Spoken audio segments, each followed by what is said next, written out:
comprei um produto naquele site eBay, onde o fornecedor era da Letônia. Outro país. Aí que tá. Como é que vai ser utilizado o Código do Consumidor perante a legislação estrangeira? Haja vista que eu comprei um produto, esse produto saiu de outro país, só que quando chegou, veio divergente. E aí você vai falar, eles têm obrigatoriedade de custear a devolução. Todavia, eles não vão fazer. E a legislação brasileira não vai conseguir obrigá-los. O que você indica? Teria alguma cautela, alguma coisa a se fazer? Assim, além de sentar e chorar, né, nessa situação, porque vocês também trazem uns exemplos assim que vida é difícil. Mas olha só, vamos lá. Esse eBay aí de... Não entenda isso como uma saia justa. É porque, na verdade, hoje, você tem aí diversos sites você compra online, com aplicativos que fazem isso. Por exemplo, o AliExpress, você tem o Shopee, você tem o eBay, você tem... E está muito comum esse tipo de coisa. Sim. Não, assim, com o e-commerce, as compras internacionais, elas se tornaram fluentes. Isso. Né? Isso traz um fator complicador muito grande. É porque a legislação, na verdade, a legislação se aplica ao território nacional. Sim. Não teria como você... Assim, uma sugestão que faço porque esses sites, eles reúnem diversos vendedores de diversos locais. Alguns desses e-commerces, tipo Shopee, tipo esse eBay... Shopee deu tão certo que abriu aqui no Brasil. Pois é, vantagem para o consumidor que ele já tem uma referência física. Uma referência nacional, exatamente. Entendeu? Para esses... Você consegue utilizar o código do consumidor. Para esses que têm sede aqui, aquilo que eu havia lhes dito de possível judicialização na hipótese de descumprimento de contrato, para esses, tranquilo. Né? Você tem um endereço, você judicializa, né? Ou você manda uma notificação extrajudicial por um escritório de advocacia. A gente entende que é complicado, porque essa plataforma é uma plataforma que só intermedia o negócio. É uma plataforma onde a pessoa expõe o produto e a negociação é feita entre a empresa que vende e o consumidor aqui. Todavia, a empresa que está fazendo essa venda, ela não está no Brasil. Então, como é que você vai implicar a legislação brasileira numa pessoa que está lá na Letônia? Esse que é o complicado. Aí tu vai falar, não, mas aí a empresa de e-commerce está aqui. Mas aí tem uma diferença. Mas não é ele que vende, ele intermedia. Então, ou seja, não tem como. Até porque já tem alguns julgados que falam que você não pode impor obrigação à empresa de e-commerce. Mas o que acontece? Mas o que acontece? Não teve uma situação aí, se eu não me engano, foi com a Ana Maria Braga, que ela fazia anúncio de um filtro, sei lá, e o filtro começou a dar problema. Não, mas aí o filtro, porque ela fez a propaganda. Ela associou a imagem dela à qualidade do filtro, né? E ela acabou respondendo solidariamente. Isso não acontece também, por exemplo, eu crio uma plataforma e você vem vender o teu produto na minha plataforma. Eu não estou, de certa forma, me vinculando? Sim, vamos às distinções aqui. No caso da Ana Maria Braga, tá? Ela foi paga para fazer uma propaganda, uma divulgação, ela não se vincula ao produto ou ao serviço que está sendo fornecido. A não ser que ela fala, eu garanto. Porque já teve um exemplo disso, que a pessoa falar o seguinte... Não, mas assim, eu desconheço os pormenores. A gente, na backstage, estava falando aqui dos autos. Não, porque teve um exemplo, eu já me deparei com um exemplo desse, que se a pessoa falar, eu estou fazendo propaganda, eu garanto. A partir do momento que você fala que você garante, você se torna responsável também. Solidário. Entendeu? Quando você fala assim, eu garanto, se você entra como garantidor daquilo, vamos supor, tem uma sandália que vai sair com o meu nome.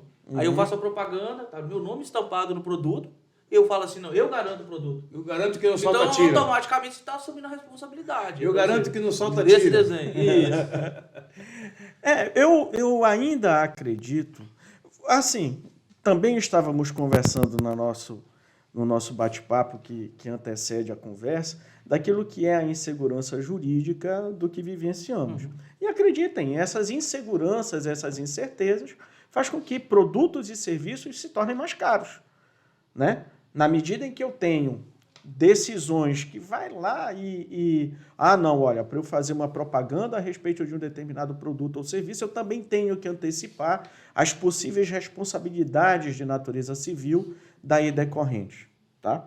Então, a gente precisa ter um pouco de cuidado, seja na contratação de produtos que, tem a panela da Ana Maria Braga, tem a linha de eletrodomésticos que tem a assinatura da Ana Maria Braga ali, penso eu, a depender daquilo que tenha sido o caso concreto, você vai encontrar, seja a modalidade de responsabilização, sejam modalidades de não responsabilização. Então, o caso concreto, às vezes a gente pensa que é um escape daquilo que possa ser o enfrentamento de uma pergunta, mas o caso concreto ele vai estar muito orientando pelas minúcias, pelos detalhes, pelas características próprias daquela relação de consumo. Até pelo tipo de remuneração, porque se a pessoa participa do lucro efetivo da venda do produto, cada produto que vendeu ganha 10 centavos sobre ele. Aí você já tem nuances, lembra do que eu te falei? Luzes que são diferentes de uma mesma coisa,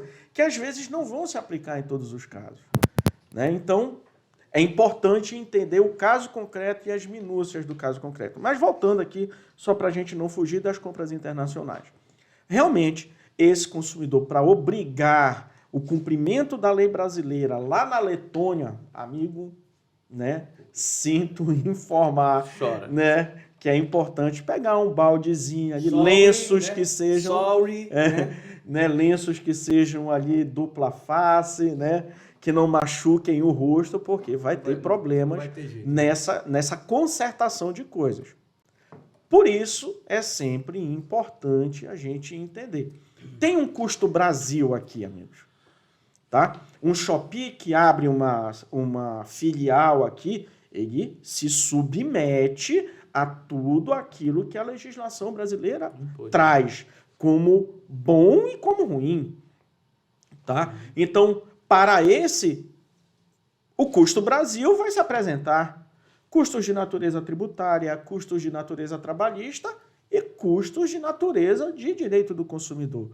Porque é importante a gente ter isso como um pano muito claro, muito estabelecido. Mas as benéficas também vêm, porque traz mais segurança para pessoas que negociam. Seguramente. É por isso que o preço é diferenciado. Seria o diferencial da Shopee agora? Sim. Não estou fazendo propaganda, não. Isso não é marketing, não. Mas não é. Já vai já aparecer na nota de rodapé. Vai aparecer na nota de rodapé ali do vídeo Shopee. O diferencial, Eliseu, mas o diferencial agora.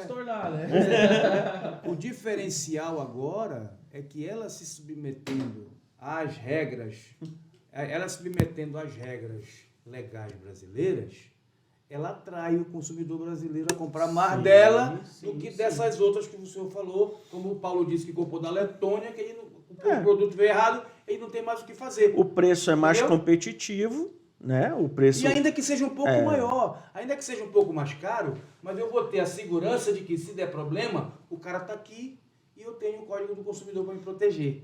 Enquanto que eu compro na Letônia mais barato, se o produto vier errado... É aquela história do tal do custo-benefício. Sim. Né? O preço do produto lá na Letônia, ele é o quê? 10, 20, 100 dólares mais barato?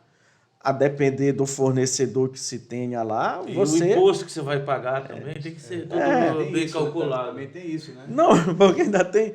Eu lembro uma vez que eu comprei...